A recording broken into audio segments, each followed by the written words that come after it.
Welcome to the Fear and Greed Afternoon Report for Monday, the 27th of February, 2023. I'm Sean Aylmer.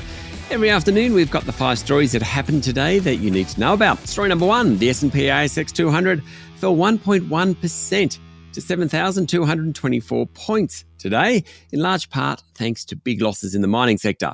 Fortescue fell 7% to $20.81 as it traded ex-dividend. BHP was down 3.2% and Rio was off 3%. No surprises? It's all about commodity prices, with iron ore falling in recent sessions. Away from the miners, the drop was fairly broad-based, with around 80% of the top 200 finishing the day lower.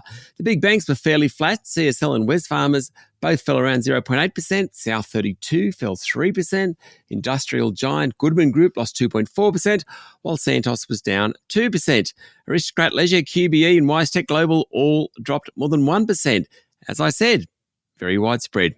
Story number 2, earnings season is slowly wrapping up. The big one today was Woodside Energy, which reported a near quadrupling of profit thanks to higher oil and gas prices and 7 months of contribution from BHP's oil and gas business. Its share price rose 1.5% to close at $35.13.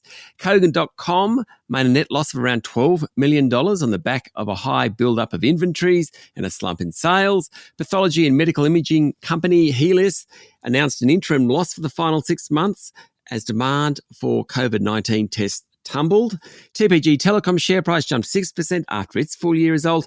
Lynas Rare Earths, which is the world's largest non-Chinese miner of rare earths, reported a slightly smaller profit. Now, its big challenge are changes in Malaysian rules which won't allow it to process rare earths. Technology play Appen Group's share price tumbled 14% after the group made a loss last year and dumped its targets for 2026. Adore Beauty announced a loss for the December half. Investors didn't like that one. So too did City Chic Collective, with its share price falling 12%. Story number 3, the United Nations has criticised Australia for its treatment of asylum seekers who remain stuck in Nauru and Papua New Guinea. The UN High Commissioner for Refugees has joined human rights groups and grassroots advocates in demanding the immediate evacuation of about 150 people being held offshore. Green Senator Nick McKim has introduced proposed laws that would see 66 people on Nauru and another 92 in PNG transferred to community detention in Australia if they pose no security risk.